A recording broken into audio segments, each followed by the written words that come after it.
I want to welcome everybody to tonight's presentation, Sandwich. This is the second in our speaker series, our Sandwich speaker series. And tonight we have Shani Thornton, a child life specialist from Child Life Mommy. She's going to talk to us about how to help kids navigate debilitating diseases and death.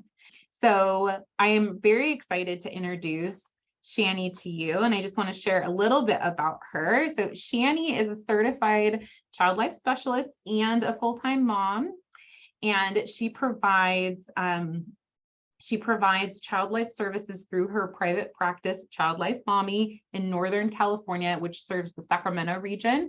She's been gracious enough to collaborate with Del Oro so we can get the word out to the greater Sacramento region. She supports families coping with life challenges of illness, loss, trauma, and transitions.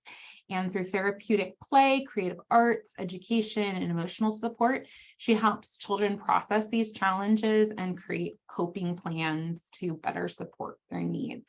She offers in-home visits, phone and virtual consultations, caregiver workshops like tonight's program, and just support to the community and schools. She is also a registered Wonders and Worries provider, serving children who have a loved one with a medical diagnosis. So she knows what she's talking about, and we're so lucky to have her here tonight. You can see on the screen her contact information. Be sure to jot that down. And with that, I'm going to turn it over to Shani. Oh, that was so nice. Thank you. I'm so excited. Thank you guys for joining us tonight. Simone pretty wrapped it up on what I do for a living. I really enjoy child life work outside of the hospital in the community because there's a gigantic gap in service and I'm trying to help fill it. So we are going to get started. So since we are talking about sandwich generation caregivers and supporting children and their families at home, I found these three statistics and they are kind of mind-blowing. So let's just take a minute and look at them. So the first one, that more than 1 in 10 parents, in the US are also caring for an adult while also caregiving for children at home. 1 out of 10. That's an insane statistic to me. I am actually part of this statistic. I am a caregiver for my mom, who has multiple chronic illnesses and has been ill pretty much my entire childhood and adulthood. And I am raising 2 kids and I live next door to her. So I am a caregiver for her and taking care of her while also raising my children. The next one, the estimation of 32 million children just in the United States that are living with a chronic illness.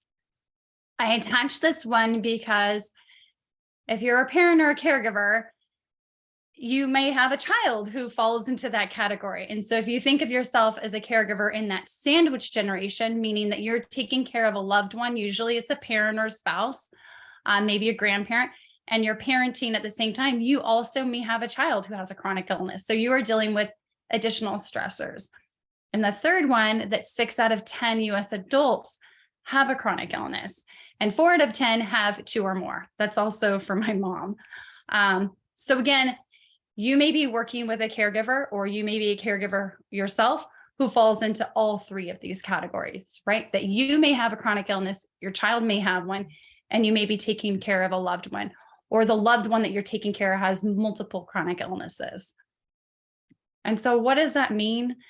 It means that there is a ripple effect, right? We know this in the work of taking care of people who have a chronic illness, that it doesn't just impact the person who's sick. It impacts the small nuclear family. It impacts extended family. It goes into the community and impacts children's schools and youth groups that they're involved. It impacts your church. It just is a continuous ripple. So what we need to do is we need to provide support that starts from the beginning to that patient who's diagnosed, to the caregivers around them, to the children who were involved, and then so on and so forth. Okay, so thinking about grief, when it comes to illness, moving, transitions, death and dying, that's all part of grief, right? And we know that grief is not linear, right? So that image, it's one of my favorites. So like how we want grief to work, we go from A to Z and we're done. This is not how it works. It's like a big hot mess. That's exactly how I explain it to children and to families. I'm like, it's just like a big blob. And we're just trying to navigate through it. And at times you're literally just trying to survive. And at other times you're feeling like a little bit more grounded and you're okay. And then you get hit with something else. That is the journey of grief. And it's a lifelong journey with these different types of grief different types of losses that you're dealing with. When it came to the pandemic itself was all grief and loss, right? It was the sense of normalcy was totally changed, the isolation, all the big emotions of fear and anxiety. And it was this pendulum of emotions that we were dealing with. That is grief emotions that we sway back and forth. That, when it comes to a personal journey, I explain to families that when it comes to like a loved one who's dying or a loved one that has died, and we're working together through that you really have to consider how they were raised, right? So when I think of a family, two parents and children, I think of how one parent might have been raised very differently in their household compared to the other parent when it comes to grief and loss. Maybe one family did not share emotion, talk about the loved one who was dying. They may have never even discussed it after they died. And there might be the other parent who's very open and expresses emotions. And so you have to think about how they were raised, the cultural variations that are involved, and knowing that when you're on that journey of grief, that thinking about a family, a cohesive family, that each family member is on their own personal journey, but then as a family, they're on this journey together. So it can get really mixed up. So when I kind of break it down that way to children and teens and to the parents, then they start to understand, the way they're coping with their grief looks very different to the way that maybe their teenager is or their child. But then as a family, they're all trying to stay on the same pathway to grief. So when it comes to talking to children about, illness and medical procedures, we like to break it down in child life developmentally, how to talk to kids and about what's happening. So I did this little quick breakdown. Basically, when it comes to toddlers, preschool age, early, school age, kindergartenish, you have got to just use very simple, concrete language when it comes to what is occurring. So the first way I kind of describe it is we first talk about what the body parts and how the body parts are supposed to work. And then if there's an illness that is involved or an injury that has injured the body part, we talk about that body part, what the function is, and how it's now impacted. It's really important to still use the words.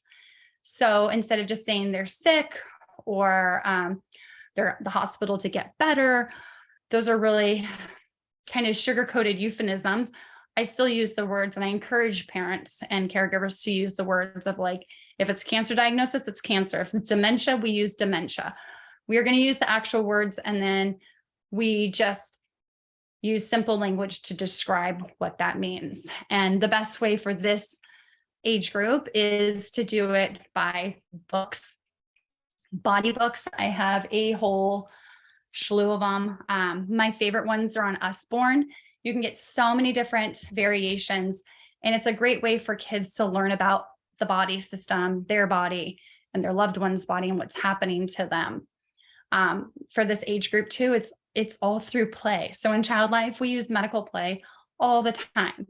And essentially that's bringing a doctor kit with real and pretend materials that they may be seeing their loved one use quite often. So if there's a loved one getting medicine, or they're using a syringe, or they have a port, or there might be some tubing, you can include that inside their little doctor kit. and you let kids just play out what they're seeing, play out that role so that they can take it on, they can gain a sense of control, and they can process what's happening.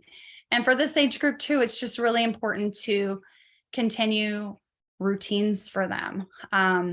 When we keep routines and we keep visual schedules for them, it gives them a sense of safety. And that says boundaries, it's the limitations, so they know what to expect, right? For the next age group, it's the continuing those open and honest conversations about what happens. At this age group between 6 and 10, they understand the permanence of death.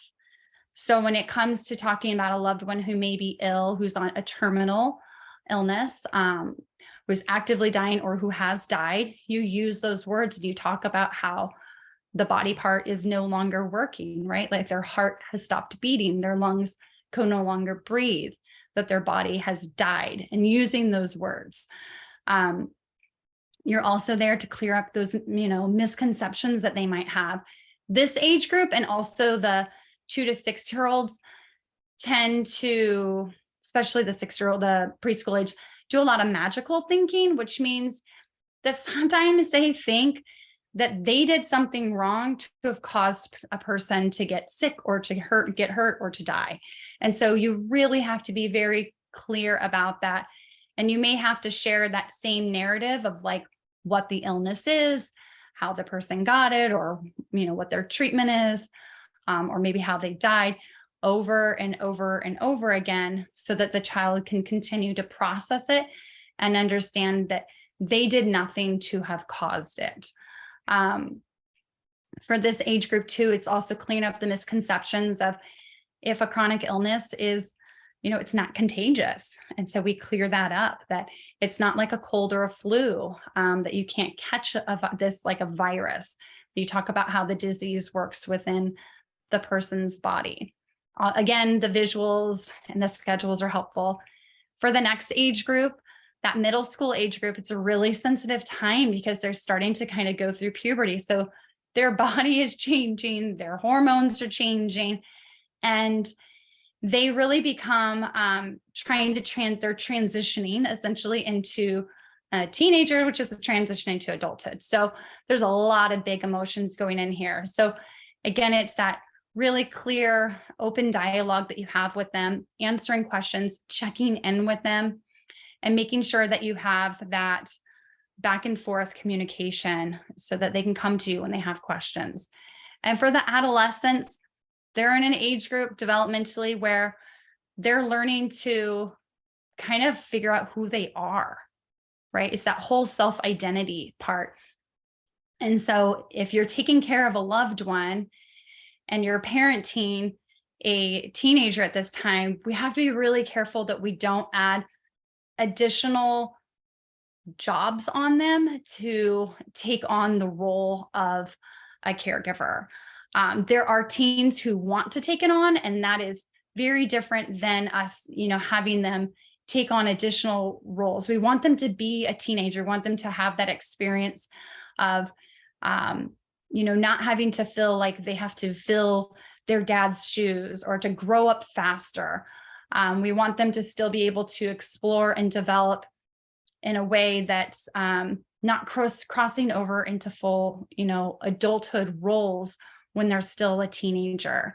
So that's something that, the sandwich generation is constantly having to be mindful of, that we do lean on our teens to, take some more responsibilities.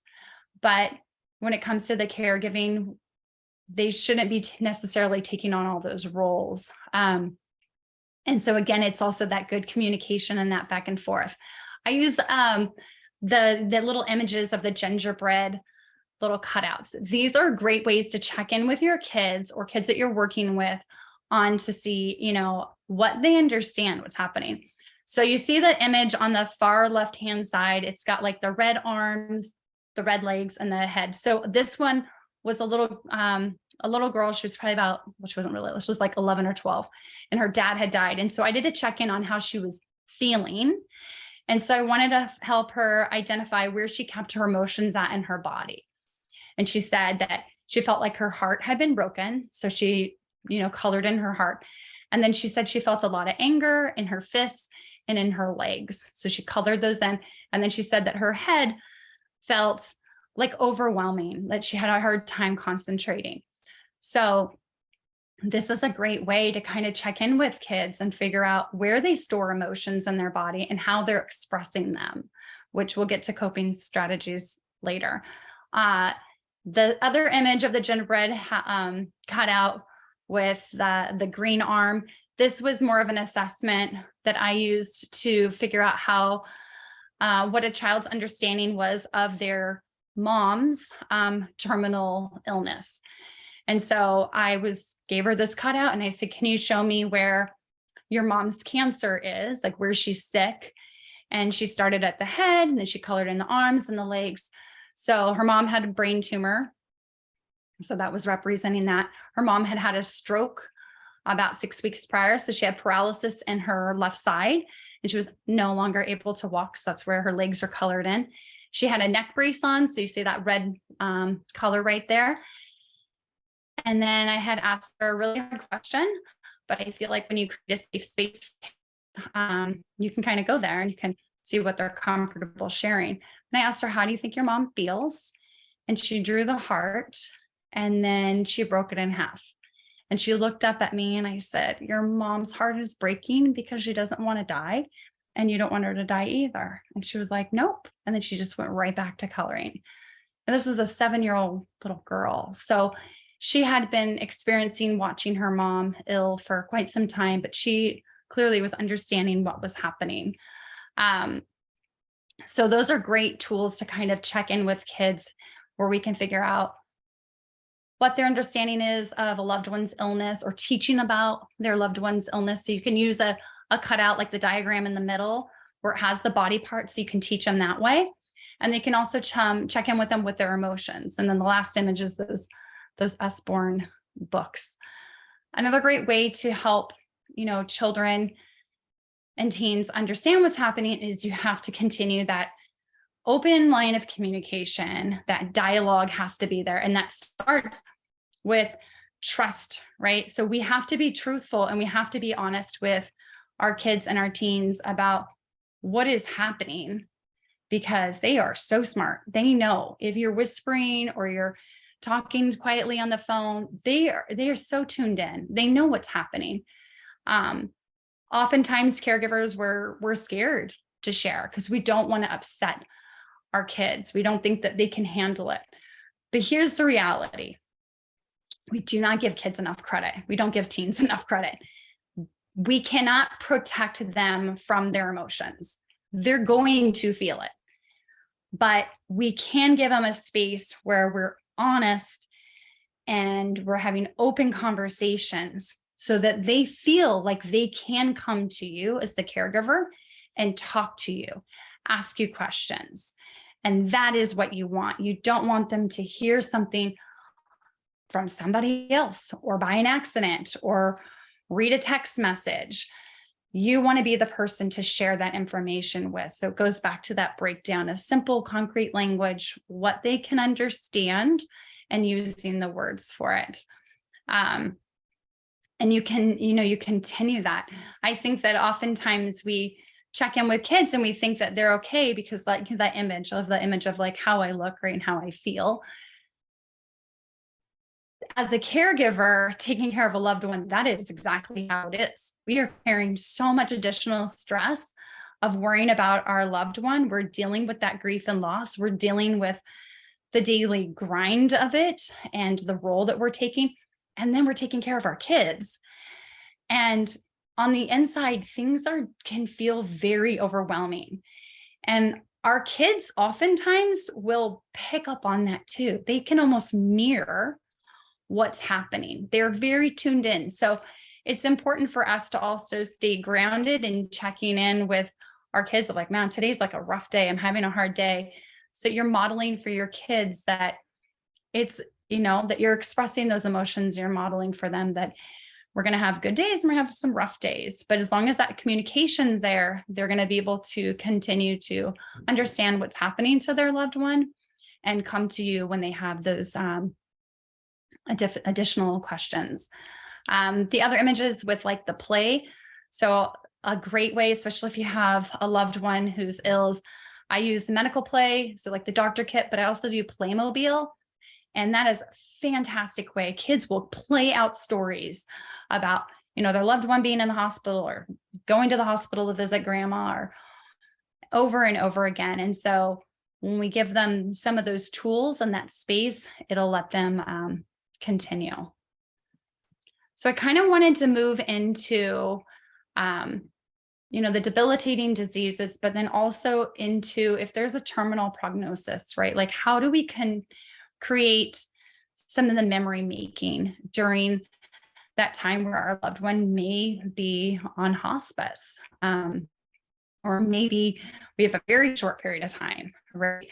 How can we prepare our kids, or how can we prepare the children that you're working with? And these are some of the easiest things you can do, and you can get these materials anywhere, to create a concrete,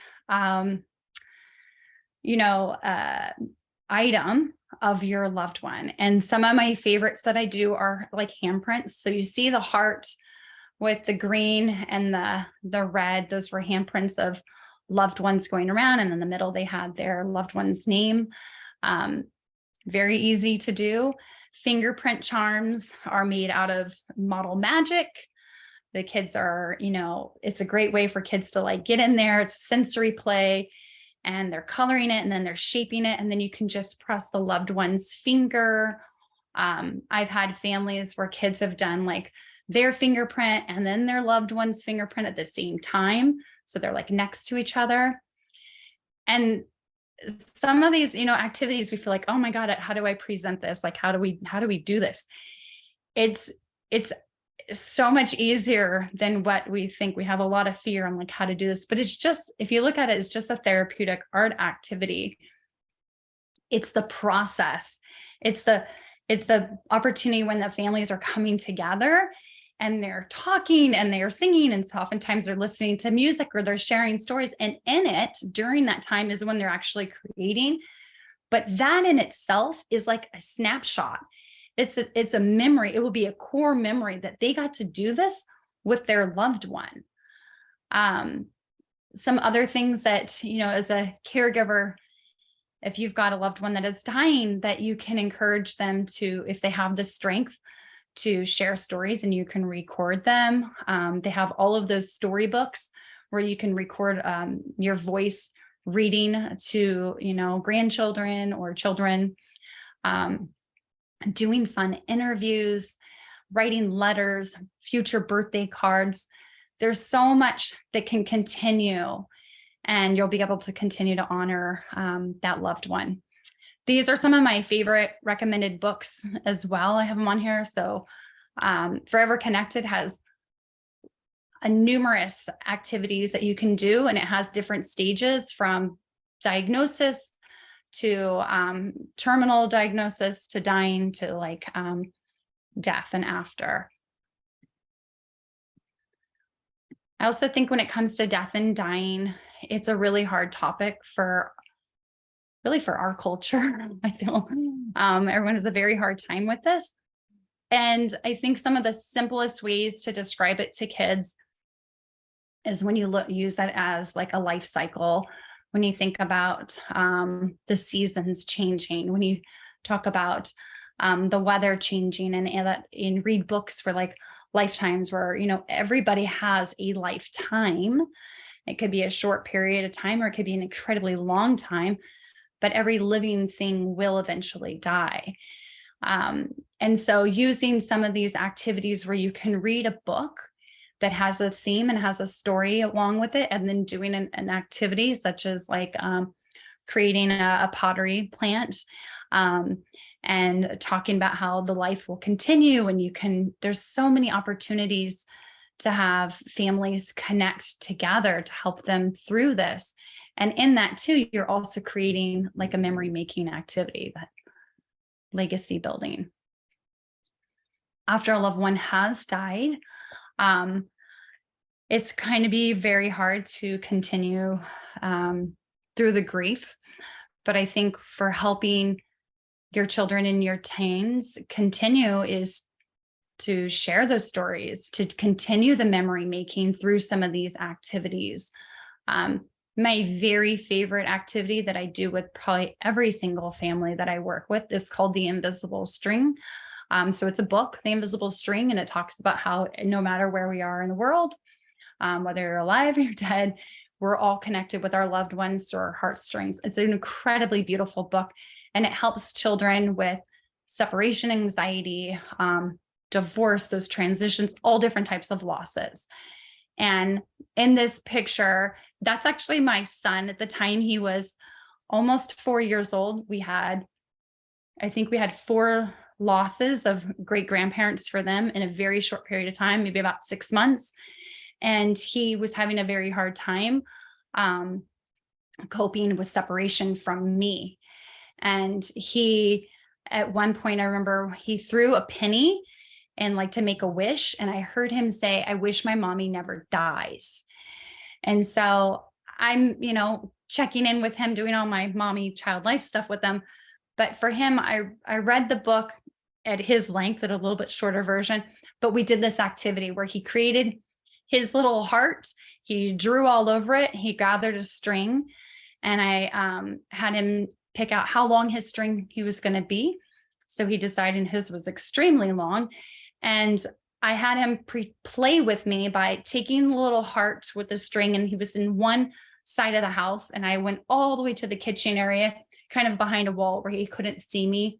And I would pull the string to give it a little tug, and he would giggle and he'd laugh. And I'd say, "Can you hear me? Like, we're still connected. See, mommy's here. Mommy's safe. You're safe." And it was this back and forth play that we did. And every day it off for preschool, it was really hard, but we would talk about, "Oh, when you miss mommy, all you have to do is pull your little string, and I'm right there. Like, you feel me? I'm pulling back." So it's back and forth play. But this is an activity that we can do with our children and in the teens too, after they do lose a loved one too, that they can create their version of their invisible string. And I tell kids too, like, when you miss grandma or you miss your aunt or miss your loved one, all you have to do is pull that string. That's a reminder that you guys are very much still connected. Memory boxes are another fantastic way to give a space for teens and kids where they can gather materials that remind them of their loved one. Maybe it's something that their loved one left behind. It could be a watch or some jewelry, or maybe they found a rock that reminds them of them. They decorate their box. It's a great time where they can share memories openly and ask stories about their loved one. I also tell kids that inside the box, they don't always have to put some sort of tangible item, that oftentimes our loved ones teach us things or give us things that are not tangible. Like maybe you have the same personality, or maybe they taught you how to ride a bike. And so you can't put that in the box. So I say you could draw a picture of it, or you can write it down. And that will also help them so that they'll remember it. Because oftentimes kids are worried they're going to forget their memories. And so creating this safe box is where they can continue to store it. And then a couple of my other favorites is Eddie's Brave Journey. This is perfect for a preschool age group, and it walks them through their journey of grief and talks about all of the different emotions. So how to continue those healthy relationships as a caregiver to our children is the biggest thing we can do. And if you're a professional working in this area, biggest thing you can do to help them is to help them validate all emotions, right? That is the biggest thing, that we have to model expression of emotions, all of them, the sad ones, the angry ones, the confusion, the frustration, but also the joy and the happiness and the love. Those are all important to show, to name. Like, mommy's feeling so happy right now, or, oh, you just look like you are so having a hard time. You look pretty sad. So you're naming it, especially for the younger ones. It's going to help them build up that vocabulary. The second thing that is incredibly helpful to secure that relationship is that one-on-one time. And it's something that, we say to parents all the time, right? Like, oh, you could just share some one-on-one. And it's hard when we are caregiving and we are working and we are parenting. Where do you have even the time for this? But it doesn't take that much time. You do have to carve it in, but I'm talking maybe once, maybe twice a week, 10 to 15 minutes. And if you do that consistently, it can help to just reconnect you together. And it's a time where, you're not really asking questions. You're not leading. If it's a play, if you're playing with your kids, you're not leading it. Let them lead it. Follow their directions. Let them kind of do whatever. And you're there to kind of just be present. That's probably the biggest thing, is to be really present and just listen to them and hold back from the teaching time. This is where a lot of that reconnecting can happen. That open, honest communication of information, checking in with your kids. Ooh, we got some more news. Do you want to know about it? Find out if they want about it. Do you want to know everything, or do you want to just know in a little bit at a time? When we check in with kids and our teens, they are usually pretty upfront and they can let you know. If you start to share information and then they're like, okay, I'm going to go back to my iPad or I'm going to go play, don't chase them. Let them go do that, because that's them telling you, like, I've had enough and I need to take a break. And that's great. And you just say, okay, no problem. When you have any more questions, just come to me. I'm happy to answer anything. And then probably the fourth thing you can do to foster those healthy relationships is when we are dealing with a loved one who is ill, or they are, or they've died, or they're dying, is there's such a loss of control, right? That if we can give kids and teens the opportunity to regain that control through choice making, right? And it's simple things such as, like, to the little ones, do you want the blue cup or the pink cup? Do you want to wear the shorts or the shirt? And, any opportunity you can give them a choice, give it to them, where they can kind of feel that sense of control again. Some of my favorite therapeutic activities that families can do together, especially when it comes to the younger ones, is naming emotions and sharing emotions. So books about feelings, doing facial activities about, like, what it looked like when you had, doing calm down jars, that little picture of, like, peaceful piggies meltdown, creating like a glitter calm down jar. Those are fantastic. Even the teens that I work with, they love them. And they can even go there deeper, because you can go, oh, can you identify a color to an emotion? Add it in. Is there a lot of mad? Is there a little sad? Shake it all up. Talk about how when it's all shooken up, that's what happens with our grief. When we're feeling overwhelmed, it's just is swirling. But if you just wait a second, all that glitter eventually is going to fall down. And that's when you start to feel a little bit more grounded again, right? And you can catch your breath, and then you can kind of reset and focus on to navigating through it. Sensory activities like volcano making, another fantastic one, where we can talk about all of those emotions that we store within our body and how they will eventually can come out in an explosion, or they kind of just simmer out. So talking about, it's important not to keep all of these things inside, that it's important for kids to express them, whether they're verbally talking about them, they're doing it in art, they're going to their pets and talking to them, whatever it is, they do need to get it out, and it's important. And then modeling that for them, right? Games are fantastic, and you can change a lot of games up into like feelings games, or like just like questioning and like, what would you rather do type of questions. Those are great for those reconnection activities. And then one of my favorites is the little lantern on there that says hi. This is just a little plastic jar with tissue paper.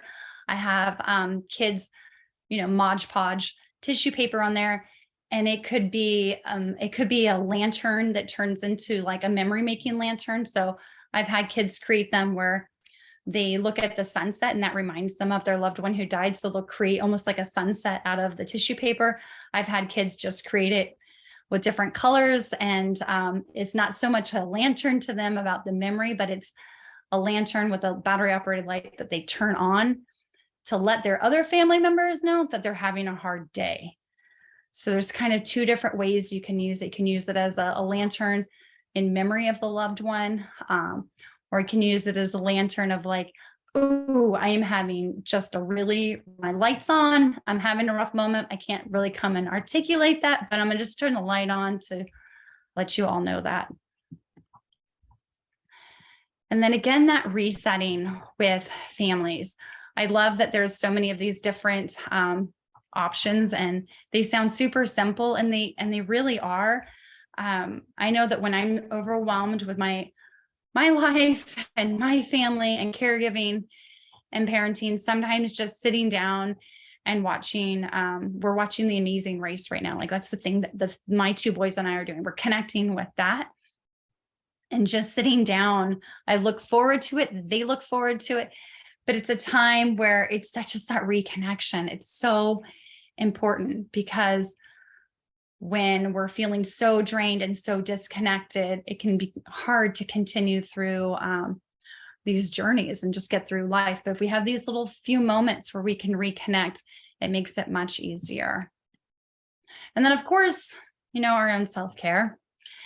This is probably the hardest thing to do as a parent, but especially for sandwich generation caregivers, because there's such additional stress on us, on the roles that we have. And it really is hard to take care of a loved one if your cup is completely empty. It just doesn't work. So whether you're using the resources through Del Oro, or you've got a good friend, or you tune out and just watch reality TV like I do sometimes, or going through TikTok or whatever it is, whatever your thing is that you need for your self-care, be selfish on it, because it's going to help you to become a better caregiver and a better person. And then I just wanted to leave you guys with, I wanted to make sure we had time for Q&A, but here's some additional resources. I put a bunch of them on here. I use all of these all the time.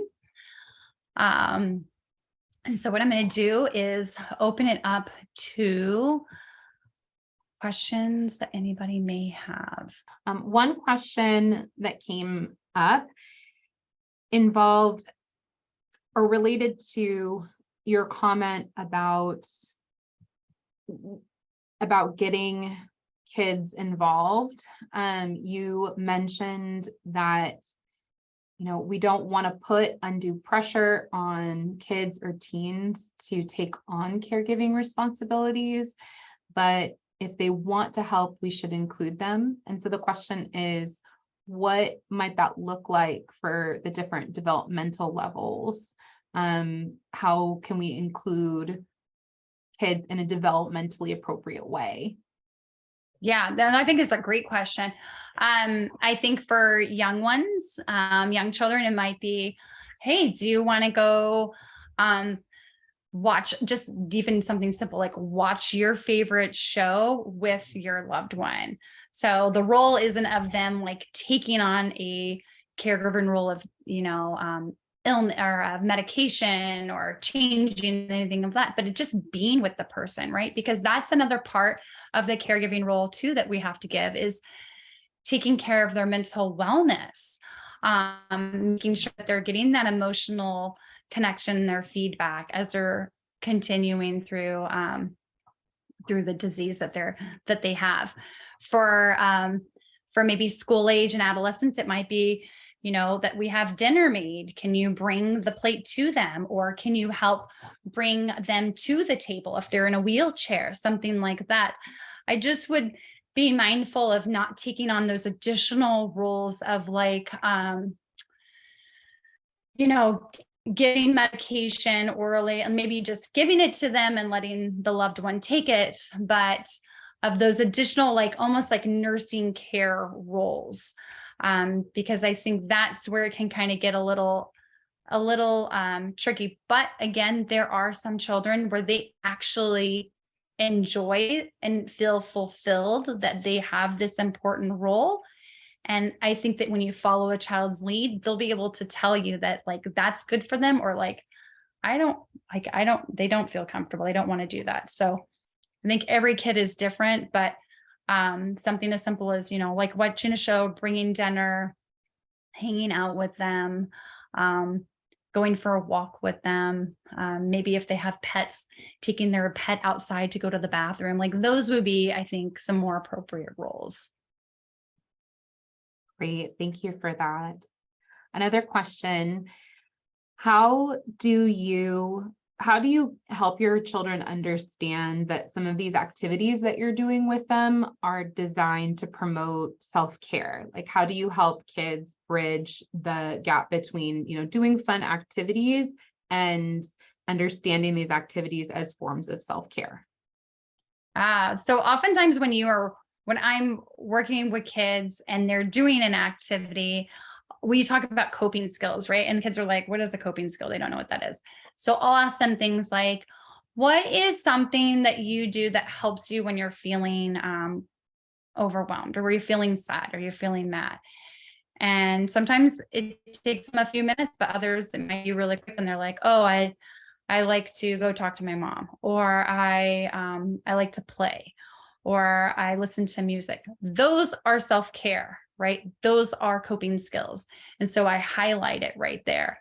When we're doing a therapeutic activity, whether it's a game or we're playing or they're creating some sort of art activity, I'm sprinkling in the fact that how they're feeling. If they're feeling good, I'm like, wow, look at that. You're having a really good time.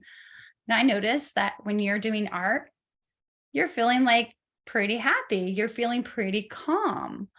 What do you think? And they're like, oh yeah. I'm like, okay. So that is another coping skill. So maybe when you're feeling really overwhelmed, you're getting upset, maybe drawing a picture about it or just going and doodling can help you. So those are ways to you're kind of bridging that, that coping skill and educating them on it, that they just bring some more awareness to it. Great. Another question. How do you talk to your kids about as parents? Okay, this question reads, as parents, how do we talk to kids about moments of grief when we don't handle ourselves all that well? So I think this person wants to know, like, when a parent maybe is reacting really strongly in a moment of grief or frustration, like, how do you talk to your kids about what that is? How do you normalize that? How do you rationalize that? And how do you turn it into a teaching moment? I think that after the moment passes and that person is like a little bit more calm, to go back to your kids and go, oh, I totally blew up at you guys. I am so sorry. That's not like me. I'm not feeling like myself. I am just so under so much stress. And a lot of this is grief related. Use the words. This is grief. I am stressed. I am sad that so-and-so is ill, or I'm sad that grandma has died. And I'm having a hard time with those feelings, and it's coming out like this. And it's nothing that you did wrong, right? Like, you guys aren't doing anything wrong. I'm exhausted and I need to kind of just check in. I think that when you can communicate that to kids, and you can also apologize when you've messed up and you've blown your fuse, because we all do that as parents, you're modeling for them that those moments are going to happen, right? Just like when kids have an impulsive moment or they react angry and they're explosive and they're grieving, it probably has related to the grief. It's because they're so swirled up that their fuse is much shorter and they explode. So if we can model that and teach them, it's going to help them to have more awareness for when they start to feel that trigger come up, that hopefully they can use a different coping skill. So, I'm sorry. Next time, just take a moment to myself, or I just need, whatever it is, and say the coping skill. I think that's a great way to model it and to normalize it, because it happens. I want to thank Shani for her time tonight and for presenting as part of this speaker series. I appreciate your practical advice to sandwich generation caregivers. I appreciate all of the activity ideas too, which can be really meaningful within a multi-generational household for bridging the gap between all of its members. Just a lot of really good ideas, a lot of really good tips.